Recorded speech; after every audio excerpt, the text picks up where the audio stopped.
Paz do Senhor, meu querido irmão e minha querida irmã. Sou Marcelo Oliveira e esse é o canal Guarda Instrução e Vive. Hoje nesse vídeo iremos ver 3 lições com uma das passagens mais conhecidas de toda a Bíblia, que é o dilúvio e o grande livramento que Deus deu a Noé e a toda a sua família. História essa que está registrada nos capítulos 6 e 7 do livro de Gênesis. Tenho certeza que esse conteúdo vai te abençoar de maneira grande e poderosa. Amém? Então peço que você se inscreva no meu canal e ative o sininho da notificação para que você seja sempre avisado a cada nova postagem que eu realizar, ok? Então agora, vamos a essa mensagem. Primeira lição. Em todo o tempo, Deus está sondando o coração dos homens. Em Jeremias capítulo 17, verso 10, diz assim: Eu sou o Senhor que sonda o coração e examina a mente, para recompensar a cada um de acordo com a sua conduta, de acordo com as suas obras. Atualmente existem no mundo cerca de 8 bilhões de pessoas. E pode acreditar, meu irmão, que Deus conhece cada um dos nossos pensamentos, né? A expectativa dele é de encontrar em nós um coração que lhe agrade. Nessa palavra de Gênesis capítulo 6, vemos que o Senhor estava totalmente decepcionado com o que se passava na mente humana daquela época. Vejamos. O Senhor viu que a perversidade do homem tinha aumentado na terra e que toda a inclinação dos pensamentos do seu coração era sempre e somente para o mal. Então, se arrependeu o Senhor de ter feito o homem na terra, e isso lhe pesou no coração. Gênesis capítulo 6, versos 5 ao 6. Então aqui podemos aprender algo muito poderoso.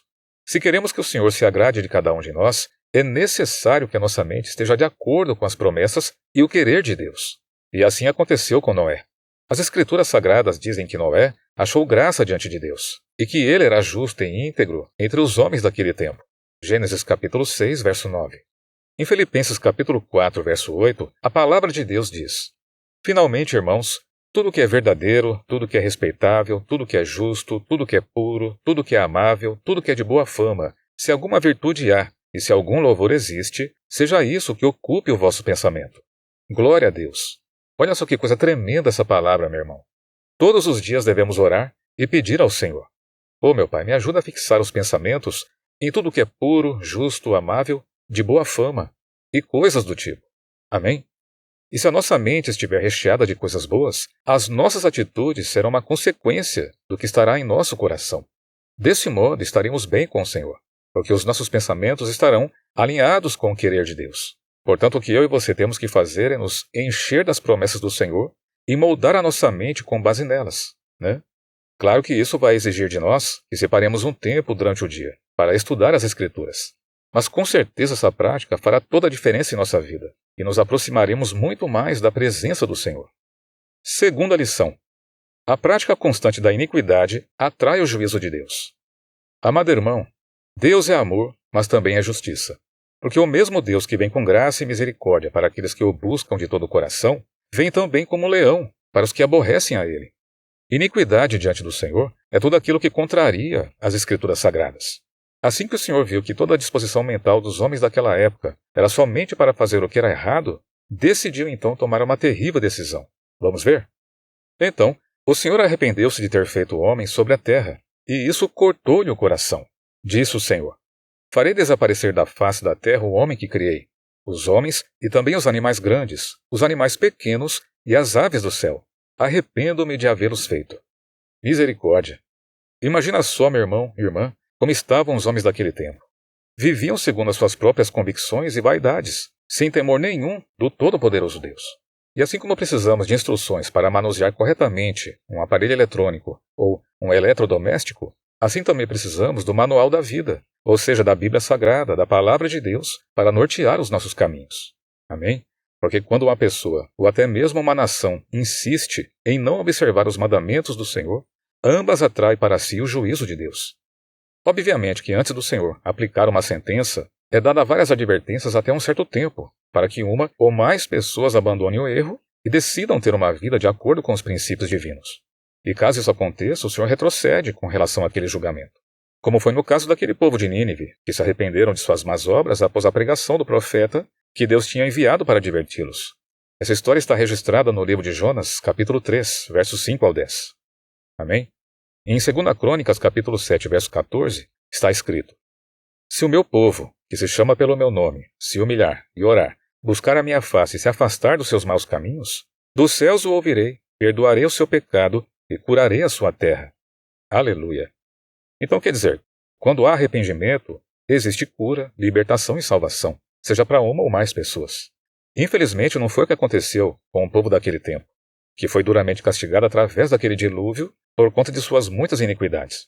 Mas no tempo que se chama hoje, a palavra do Senhor nos diz: se confessarmos os nossos pecados, Ele é fiel e justo para perdoar os nossos pecados e nos purificar de toda injustiça. 1 João capítulo 1, verso 9. Amém? Terceira e última lição. No dilúvio todos foram pegos de surpresa, exceto Noé. E quando Jesus voltar, milhares de pessoas também serão surpreendidas. Em Mateus capítulo 24, versos 36 ao 39, as Escrituras Sagradas dizem assim: quanto ao dia e à hora ninguém sabe, nem os anjos dos céus, nem o Filho, senão somente o Pai. Assim como foi nos dias de Noé, assim também será na vinda do Filho do Homem. Pois nos dias anteriores ao dilúvio, o povo vivia comendo e bebendo, casando-se e dando-se em casamento, até o dia em que Noé entrou na arca. E eles nada perceberam, até que veio o dilúvio e os levou a todos. Assim acontecerá na vinda do Filho do Homem. Olha só, meu irmão e irmã. Eu fico imaginando ali o Noé durante todo o tempo em que ele construiu aquela arca. Foram aproximadamente 100 anos para terminar aquela embarcação. Certamente, muitas pessoas devem ter zombado dele, não acreditando no que ia acontecer. Embora isso não esteja registrado nas Escrituras Sagradas. Mas, se pararmos para meditar nessa palavra, é certo que chegaremos nesse entendimento. Porque Noé era o único justo naquela época em meio a uma geração corrupta. Vamos ver?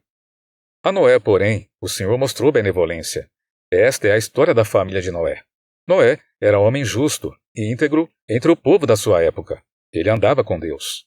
Gênesis capítulo 6, versos 8 ao 9. Glória a Deus! Noé e sua família foram os únicos que não foram pegos de surpresa quando o juízo de Deus veio sobre a terra por meio daquele dilúvio. Todo o restante pereceu. Hoje o Evangelho de Jesus é comparado com a Arca de Noé, e vem sendo pregado há mais de 2000 anos com o objetivo de salvar o maior número de pessoas. Mas salvar do que, irmão Marcelo? Salvar do inferno e, para os que ficarem na terra até esse tempo, da ira de Deus, mais conhecido como o período da grande tribulação. Pois todos nós somos pecadores, e somente recebendo Jesus como nosso Senhor e Salvador é que poderemos ser salvos. O dilúvio na época de Noé foi muito terrível. Porém o Senhor Jesus diz que a grande tribulação será um tempo que nunca houve e jamais haverá igual. Isso está registrado em Mateus capítulo 24, verso 21. Quer dizer, o dilúvio nem se compara ao que está por vir. Se pegarmos a Bíblia para meditar nos capítulos 6 até o 19 de Apocalipse, iremos ver tudo o que vai acontecer nesse mundo. São coisas terríveis, porque é exatamente o derramamento da ira de Deus sobre todos aqueles que viraram as costas para ele.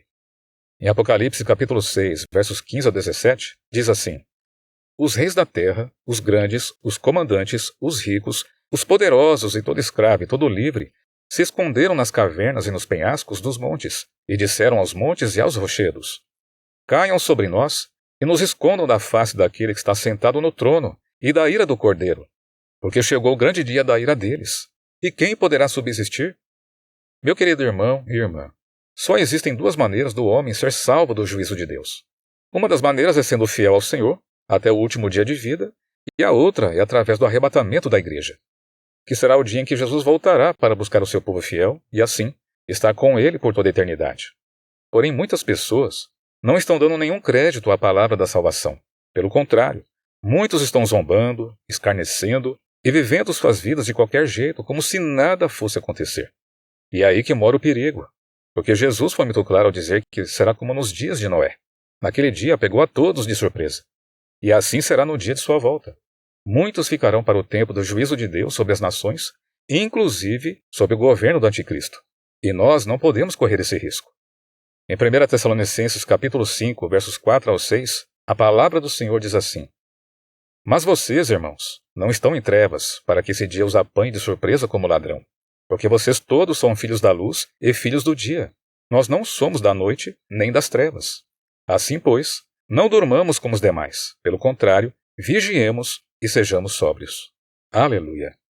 Finalmente, meu irmão, que possamos todos os dias andar no temor e tremor de Deus e na comunhão com o Espírito Santo, para que no dia de sua volta não fiquemos de fora e sejamos salvos para estar eternamente com o nosso Senhor e Salvador Jesus Cristo de Nazaré. Amém. Glória a Deus. Guarde essas palavras aí no seu coração, toma posse e espero que você tenha gostado desse conteúdo. Se você gostou, Já deixa aí o seu like e compartilhe com o máximo de pessoas que você puder, ok? Bom, vou ficando por aqui até o próximo vídeo e que Deus te abençoe de maneira grande e poderosa, em nome do Senhor Jesus. Fique na paz do Senhor. Tchau, tchau.